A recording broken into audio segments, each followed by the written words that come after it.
The sun beat down on the farm, birds chirped in the trees. The old man sat on his porch, his loyal goat Billy grazed nearby.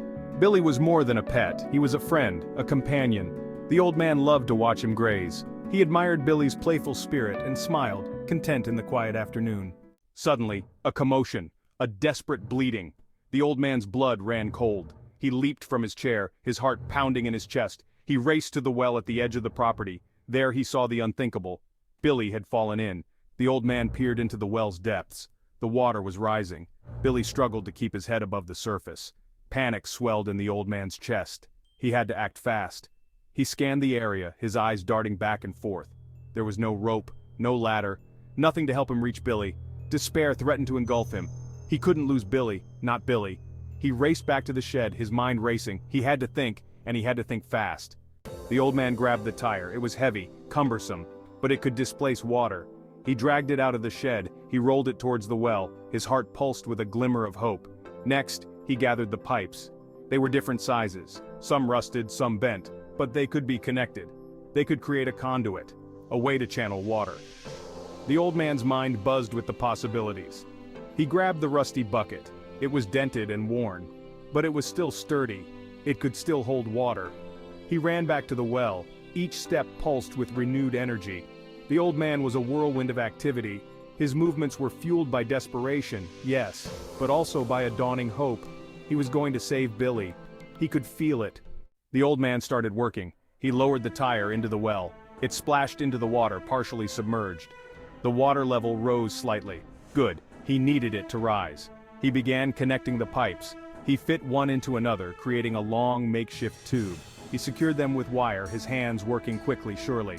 He lowered the pipe into the well, positioning it so that one end rested on the tire, now the bucket. He would use it to pour water into the pipe. The water would flow down, filling the tire. As the tire filled, it would displace more water, raising the water level in the well.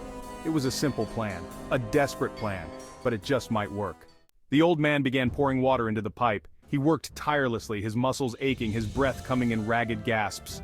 He didn't stop, he couldn't stop. Billy's life depended on it. Slowly, steadily, the water level in the well began to rise. The old man poured bucket after bucket into the pipe. His heart soared as he saw Billy's head getting closer to the surface.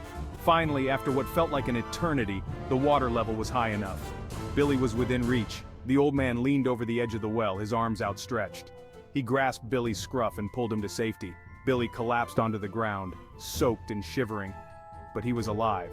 The old man wrapped his arms around Billy, his eyes welling up. He had done it. He had saved his friend. Billy looked up at the old man, his eyes filled with gratitude. The old man stroked Billy's wet fur, his heart overflowing with love. In that moment, the bond between them felt stronger than ever. The old man had faced a terrifying situation, but he had overcome it. He had used his ingenuity, his love for his goat, and his refusal to give up to triumph over adversity. It was a victory not just for Billy, but for the resilience of the human spirit. As the sun began to set, casting long shadows across the farm, the old man and Billy walked back towards the house. They walked slowly, side by side, two friends who had faced the impossible together, and won. The old man learned a valuable lesson that day, a lesson about love, about perseverance, and about the unexpected brilliance that can emerge from even the most desperate of situations. It was a lesson he would never forget.